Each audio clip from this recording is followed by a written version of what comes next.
I brought the book titled SUN, the Solar Utility Network. It's exactly about the West Side Story. Or the main character's gunman, so maybe bad guy. Yeah, it has the that thumbnail. It'll be so familiar to our generation. Yeah, there are, yeah, here gun, and then the cup.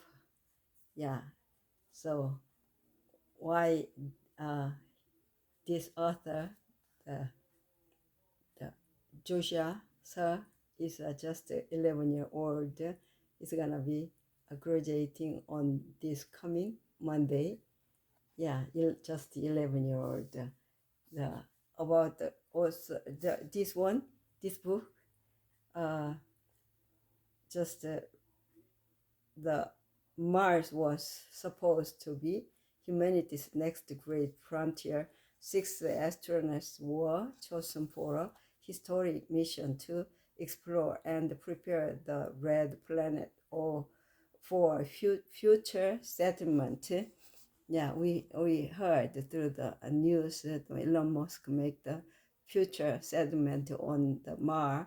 The spacecraft S.T.R.A.X carried them farther from Earth than any human had ever traveled before. But this author, the Joshua Sir, is a passionate storyteller and emerging author who brings the imagination, intensity, and creativity to every page he writes, with a strong interest in a science fiction and futuristic words. As Joshua creates stories that explore advanced technology, global conflict, and the complexity of human choices. He is the author of the SUN, the Solar Utility Network series, beginning with the SUN Sun Projects Mars, where they introduce readers to gripping narratives filled with ambition, mystery, and powerful characters like Kaiser. His work often blends action, strategy, and emotional depth, reflecting his unique vision of the future. Joshua continues to develop new stories and expand his universe, aiming to inspire readers with varied ideas and forgettable adventures. Yeah, it will go to a series. And so yeah, here one the different, the the six here. Mars was supposed to be humanity's next great frontier. The, this will be the previous frontier of the West Side Story of America, but this one will be the next, next great frontier. So six astronauts were chosen for a history mission to explore and prepare the red planet for future settlement. The spacecraft, the S.T.R.A.X carried them farther from Earth than any human had ever traveled before, but one of them had a different plan. Kaiser Clark was never meant to be part of the mission. An outlaw with a hidden past, he infiltrated infiltrates the expedition with a single goal, to uncover the secret buried deep beneath Mars. When the mission reaches the planet, Kaiser betrays the crew and begins searching beneath the surface. What he finds is something no one expected. As hidden systems across Mars begin to awaken, Kaiser realizes the planet holds far more than anyone imagined. What started as a mission of exploration becomes a race for control of an entire world. Now with Earth unaware of what has truly happened on Mars, Kaiser holds the key to a power that could change the future of humanity, and he has no intention of giving it back. Yeah. Anyway, this is the father frontiers.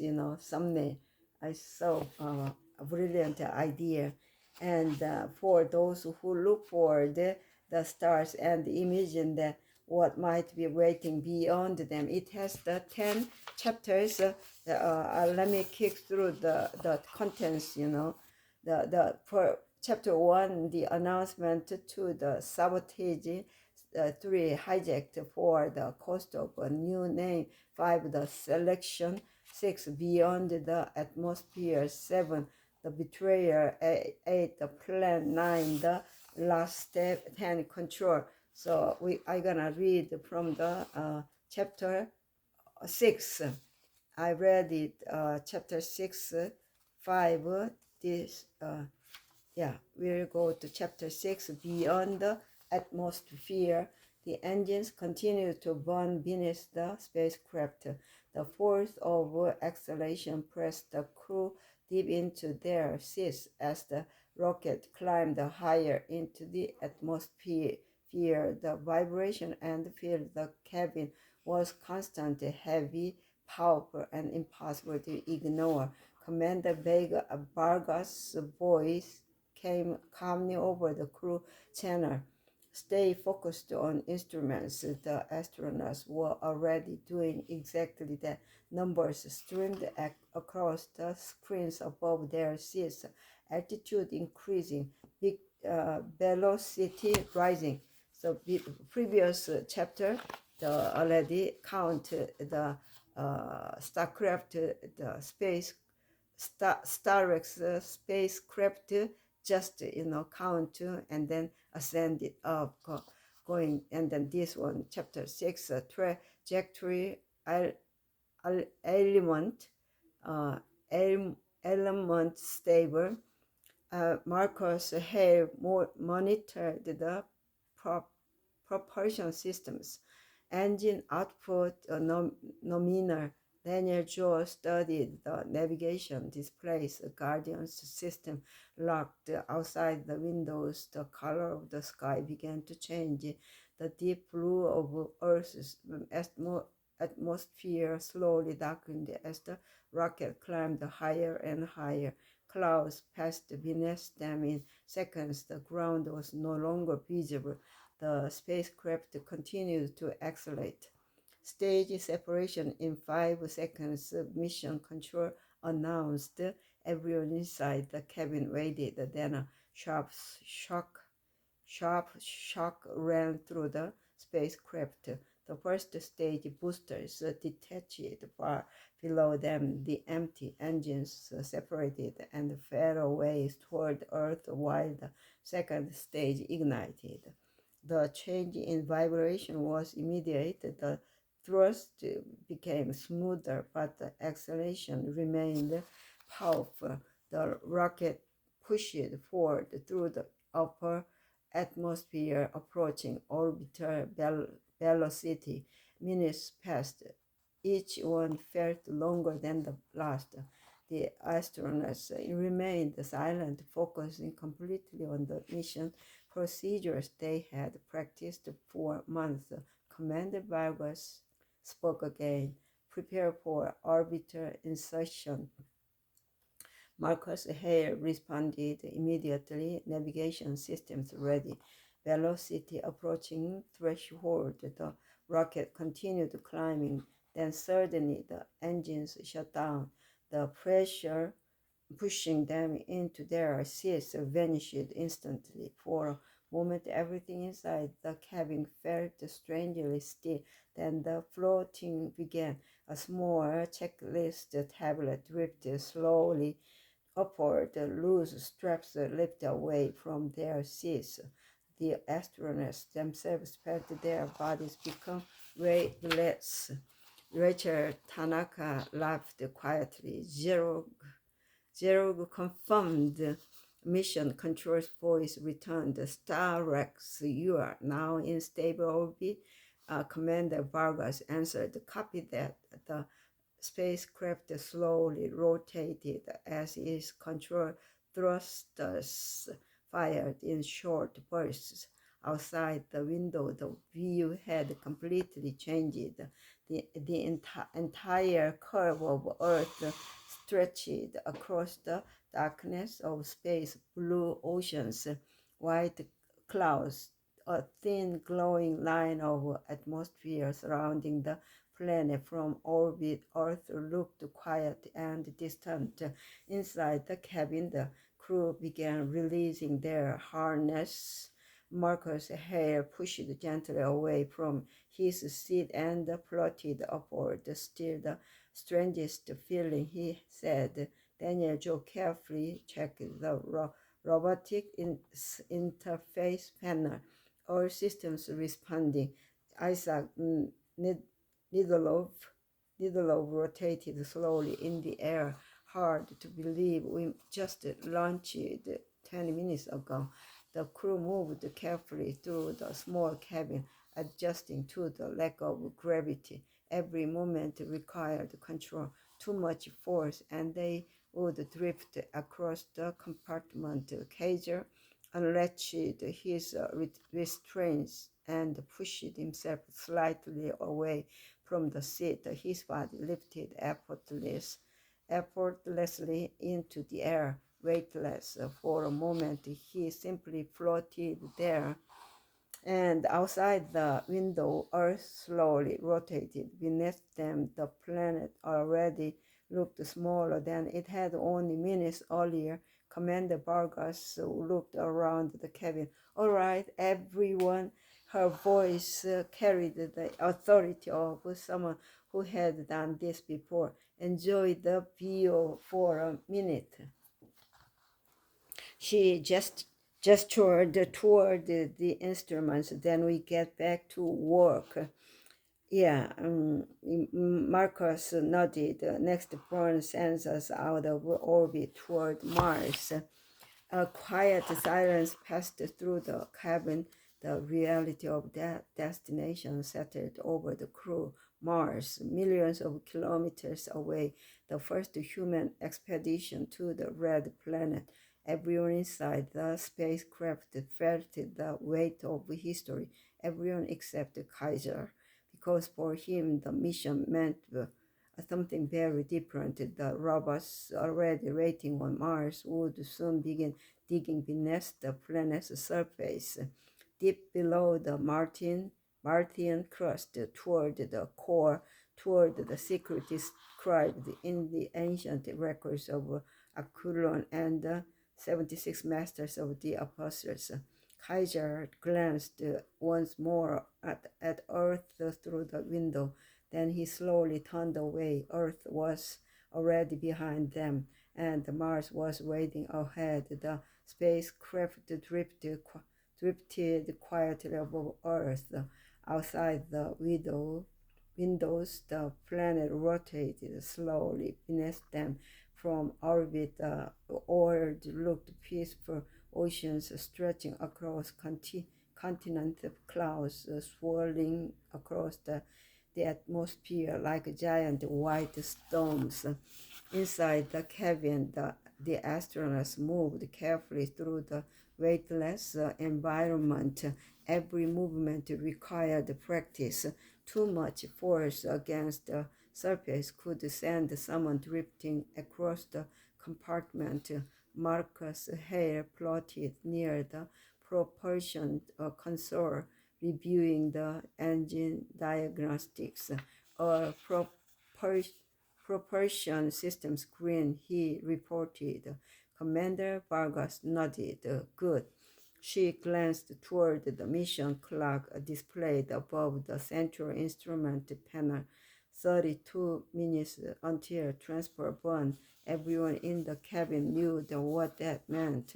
The spacecraft had reached orbit, but orbit was not the destination. They still needed to escape Earth's gravity. and the only way to do that was with a powerful engine burn that would push the spacecraft onto a trajectory toward Mars.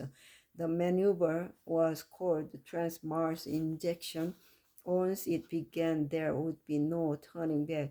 Daniel Joe floated toward the navigation console. Mission control confirms trajectory element. Uh, uh, element, element, he said. Rachel Tanaka checked the life support systems. Oxygen levels stable, temperature control normal. Isaac Dlova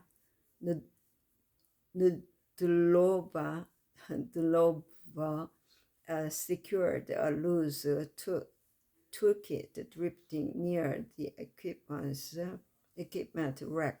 Still getting used to this, he said with a grin.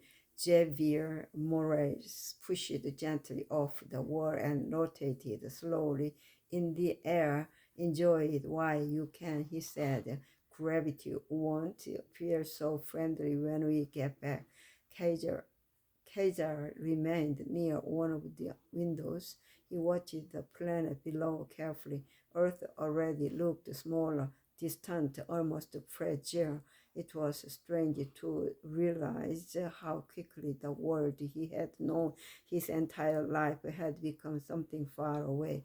But his thoughts were not on Earth anymore. They were on Mars, somewhere on that distant planet. The surviving robots from the earlier missions continued their work, and the 10 newly launched robots now secretly running Kaiser's hidden program would soon begin digging beneath the surface, searching for the location described in the ancient writings of Aquilon, the place where the 76 masters of the apostles believed something powerful rested deep inside the Martian core. Commander Vargas floated toward the central console. Crew prepared for transport burn. Everyone moved quickly back toward their assigned seats. Even in zero gravity, the procedure required strict discipline.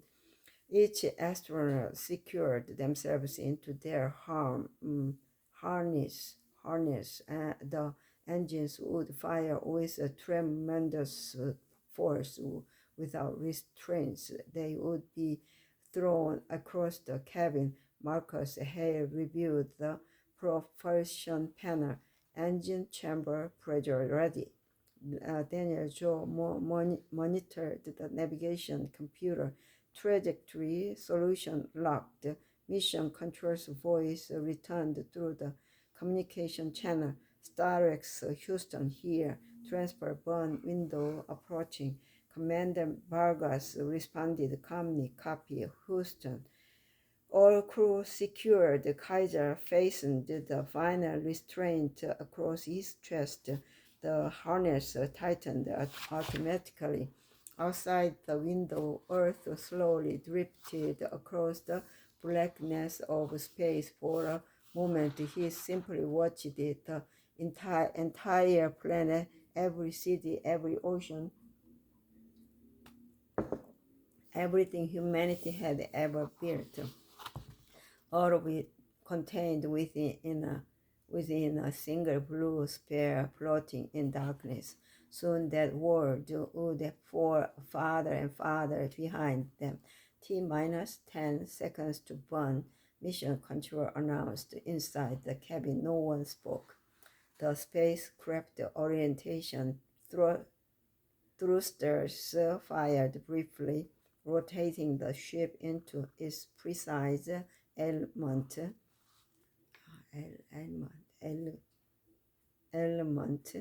The engine needed to fire in exactly the right direction. Even a slight error could send the spacecraft drifting off course by millions of kilometers. The countdown continued. 5. Marcus Hale gripped the propulsion controls for the crew braced themselves. 3. Commander Vargas watched the mission timer. 2. The engines ignited. A deep vibration surged through the spacecraft as the engines roared to life. The sudden acceleration pressed the astronauts firmly against their seats. The spacecraft began to move, not upward this time, outward, away from Earth. The engine burn lasted several minutes. During that time, the spacecraft accelerated faster and faster, building enough speed to escape Earth's gravitational pull. The planet outside the windows began shrinking slowly. The curve of the atmosphere faded. The bright blue oceans became smaller. The mission control monitored every second, the velocity increasing, trajectory stable, transport path confirmed. Inside the cabin, the crew remained focused. Every astronaut watched the instruments. Every number had to remain within the expected range. Finally, the engines shut down. The pressure vanished. The spacecraft drifted silently once again. Mission control spoke again. S.T.R.A.X transport burn complete. You are now on trajectory to Mars. For a moment, no one inside the cabin said anything. The Javier Morales let out a quiet breath where he smiled. We are really going now. Commander Vargas looked around the cabin. Welcome to the Mars mission. Outside the window, Earth continued drifting farther away, and ahead of them, far beyond the darkness, Mars waited. Several hours passed after the transport burn. The spacecraft now drifted steadily along its course through deep space. For the first time since launch, the crew was no longer focused entirely on critical procedures. Most of the major systems had stabilized, and mission control confirmed that the trajectory toward Mars was correct. Commander Vargas finally relaxed slightly. "All right, everyone," she said through the crew channel. "Initial mission procedures are complete." She unlatched her restraints and gently pushed herself away from the seat. Welcome to day one of the Mars journey." One by one, the astronauts released their harness.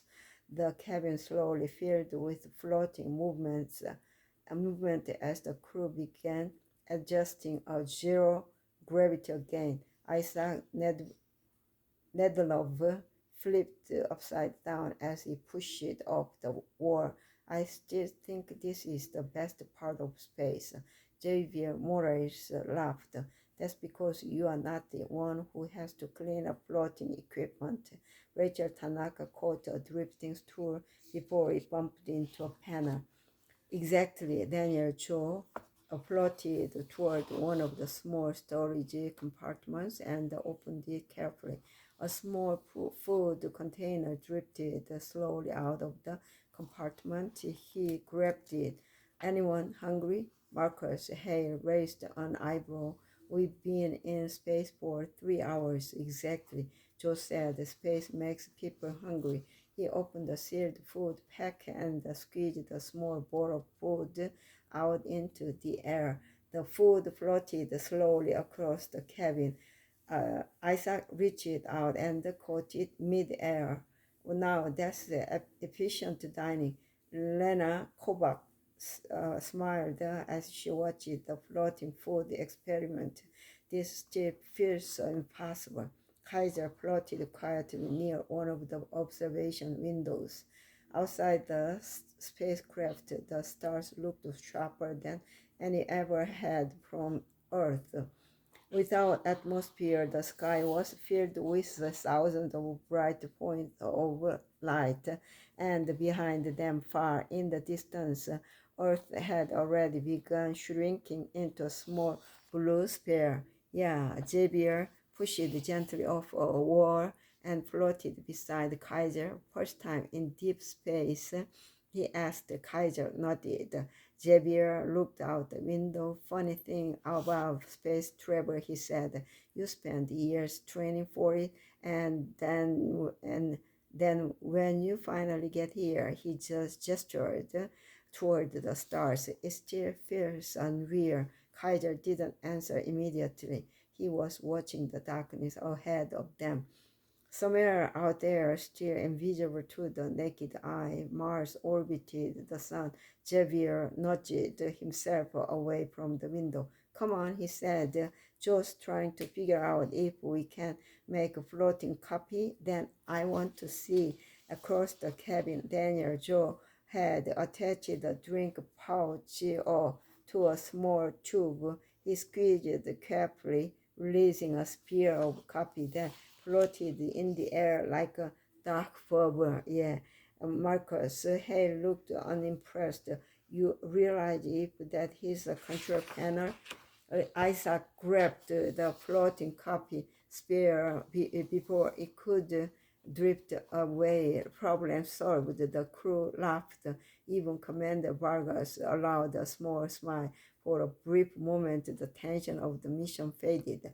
They were simply 8 humans floating together in a spacecraft between planets. The first crew ever traveling toward Mars. Kaiser watched them quietly. They trusted him. They believed he was one of them. And for now, he intended to let them keep believing that. Yeah, thank you. And going to the chapter 7 and a 9. Yeah, I go. Yeah, see you. Almost said it. Sun is setting now, though. It's a good picture of the more mysterious, scene around us.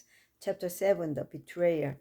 Mars filled the observation windows of the spacecraft. For months, the crew of S.T.R.A.X had watched the red planet slowly grow larger in the darkness ahead of them. What had once been a small red star in the distance had now become an enormous world hanging in the blackness of space. Rust-colored plains stretched across the surface, massive craters and ancient valleys cut through the landscape. Thin clouds drifted slowly across the cold atmosphere. Inside the spacecraft, the crew gathered near the main observation window. For a long moment, no one spoke. Even Commander Elena Vargas, who had spent years flying missions in orbit, allowed herself a small moment of silence. Human beings had reached Mars. Finally, she turned back toward the control consoles. All right, she said calmly. Let's begin. The crew moved into position. Yeah, Marcus Hale monitored the spacecraft's orbit altitude stable. Daniel Joe activated the robotics systems digging units online. Rachel Tanaka confirmed the environment controls life support stable. Isaac Nadulova prepared the deployment system, cargo bay opening. The mission that had taken years to prepare was finally beginning.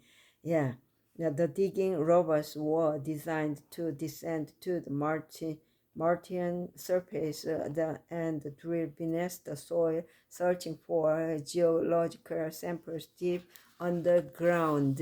But Kaiser knew the truth. The robots were not simply studying rock. They were searching for something far more important, something the ancient organization known as Aquilon had written about centuries ago, something the 76 masters of the apostles believed was hidden deep inside the core of Mars, and now Kaiser was finally here.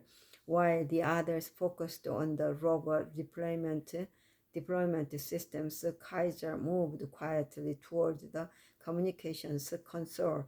The link between S.T.R.A.X and the Earth remained active. Mission control continued receiving telemetry data from the spacecraft engine status, orbiter information, life support readings. Everything appeared completely normal. Kaiser typed a short command. A hidden program activated. Instantly, the communications relay shut down. The spacecraft was now completely cut off from Earth. Mission control could no longer see them. But the displays inside the spacecraft continued showing normal communication signals. No one noticed the difference. Deployment ready, Isaac said. Commander Vargas nodded. Released the robots. The cargo bay doors slowly opened. One by one, the digging robots were launched into space. Small bursts of gas pushed the machines away from the spacecraft before their thrusters activated. The robots began descending toward the surface of Mars. Robot 1 deployed, Isaac reported. Robot 2 deployed. Robot 3 deployed. The machines disappeared into the darkness below. The mission had begun, but it wasn't the mission the crew believed they were conducting. Kaiser moved to the navigation console. His fingers moved quickly across the controls. The spacecraft's command system accepted his authorization codes. The computer transferred the control. The ship now responded only to Kaiser. Marcus Hale immediately noticed the change. Commander, he looked at the navigation display. Why is the trajectory changing? Commander Vargas pushed herself toward the console. I didn't authorize that. The spacecraft's thrusters fired. The ship shifted slightly in orbit. Yeah. Warning alarms suddenly filled the cabin. What's happening? Rachel asked. Marcus tried to override the system. It's locked. Commander Vargas turned toward Kaiser. What did you do? Kaiser slowly turned to face them. His expression remained calm. This mission was never about exploration. The crew stared at him in disbelief. Daniel Joe shook his head. You are insane. Kaiser continued typing commands into the system. I need Mars, he said quietly. And you are in the way. Emergency alarms continued echoing through the cabin. Commander Vargas immediately switched to survival mode. Everyone to the escape pod. Training took over. The crew moved quickly toward the emergency capsule attached to the spacecraft. Marcus Hale tried one last time to regain control of the ship, but the navigation system refused every command. Kaiser had locked them out completely. The crew entered the escape capsule one by one. Marcus was the last to climb inside. He looked back once at Kaiser. You must murder this mission. Moderate this mission. Kaiser didn't answer. The escape pod hatch seared. Explosive bolts fired. The capsule separated from S.T.R.A.X and began drifting away. Inside the small pod, the crew worked quickly to stabilize the capsule. Thrusters online, Marcus said. Rachel checked the oxygen system's cabin pressure stable. Commander Vargas looked through the small window. The spacecraft floated silently in orbit above Mars, and Kaiser was still inside. Inside the S.T.R.A.X, Kaiser watched the escape pod drifting away on the radar display. The crew believed they had escaped, but Kaiser had no intention of leaving witness. He activated the targeting system. The spacecraft launched a burst of high-speed metal fragments. The projectiles crossed the distance in seconds. Inside the escape pod, Marcus saw the warning signal, impact incoming. Commander Vargas shouted, brace! The fragments slammed into the capsule. The small pod exploded violently in orbit above Mars. The radar display inside the S.T.R.A.X went silent. No signals remained. The crew of S.T.R.A.X was gone. Now Kaiser was alone. He activated the final stage of his plan. A small escape craft detached from the lower section of the spacecraft. Moments after Kaiser launched the pod, he triggered the final command, self-destruct. Behind him, S.T.R.A.X exploded in a massive burst of fire above Mars. Debris scattered across the upper atmosphere of the planet. From the surface, it would have looked like a sudden meteor storm. Inside the small escape craft, Kaiser adjusted the navigation controls, but the craft did not head toward Mars. Instead, it turned toward another destination, the moon. Oh. Hours later, the escape craft crashed onto the gray surface of the lunar landscape. Dust rose slowly into the silent sky. Kaiser stepped out onto the moon. Far above him, Earth shone like a bright blue star. He activated the final command inside the damaged pod. Every mission record, every flight log, every identified file erased. No evidence remained. Kaiser climbed into a second hidden pod. The small engine ignited.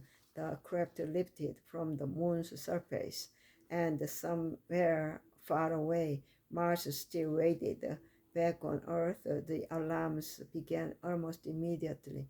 Inside mission control, the telemetry screens suddenly flashed red as multiple warning signals appeared across the system. Flight, we just lost the signal from S.T.R.A.X. One technician said. What? The room filled with tension. Dozens of specialists stared at their monitors as the spacecraft's data stream disappeared. Navigation data vanished. Life support signals vanished. The communication link went completely silent. Attempting reconnection, another operator said, but the connection would not return. The room filled with urgent voices. Telemetry gone, no visual feed, flight control systems not responding. The director of the mission leaned forward to find that ship. Wow, it is so, yeah. Minutes passed, then suddenly the signal returned. The flight, we have communication again. Every screen in mission control lit up. A distorted video feed appeared. The interior of S.T.R.A.X flashed across the monitors. Smoke drifted through the cabin. The camera shook violently. Then Kaiser appeared on the screen. His helmet visor reflected the flashing warning lights around him. Mission control immediately began shouting questions. Commander Vargas responded. Status report. But Kaiser spoke first. His voice sounded strained, as if the situation was desperate. We've lost control of the ship. The room went silent. Repeat, the director said. Kaiser continued. Navigation failure. Thrusters malfunctioning. The ship is descending. He paused. pretending to check the instruments. We can't stabilize. Mission control erupted with voice. Descending where? Kaiser answered, moon trajectory. The control room froze. The spacecraft is crashing on the moon. Across the world, news stations suddenly interrupted their broadcasts. Emergency reports appeared on television screens everywhere. Mars mission in danger. Spacecraft out of control. Crew possibly crashing on the moon. Social media exploded with panic. Millions of people watched live updates as the situation unfolded inside the mission control. The director spoke calmly into the microphone. S.T.R.A.X attempt emergency stabilization. The but Kaiser only shook his head. Negative. We've lost the main systems. He looked toward the camera one last time. Tell everyone. He paused. We tried. The transmission suddenly cut. Mission control lost the signal again. Then radar systems detected a massive explosion in space. Fragments appeared on tracking screens. The spacecraft S.T.R.A.X had been destroyed. Inside the control room, the silence was overwhelming. Someone whispered quietly, "We just lost the Mars mission." The director slowly removed his headset, terminated the operation. After years of preparation and billions of dollars, the mission was officially closed. The world believed the crew of S.T.R.A.X had died in a tragic accident. Wow. But the truth was very different. Far away from Earth, a small escape pod drifted silently through space. Inside the pod, Kaiser sat calmly at the controls. The explosion of S.T.R.A.X had destroyed every piece of evidence. The crew was gone. The mission had been declared a failure, and the world now believed the spacecraft had crashed on the moon. Wow, wow, so funny and funny and big the story. Yeah, storyteller make the so passionate story. Yeah, and the chapter 8, the plan. The moon was silent. The moon was silent. I will go. The 8 and 9, 10 is just small amount of left still. Yeah, see you. Almost 40 minutes over. So see you. The last story will be so expecting you and me.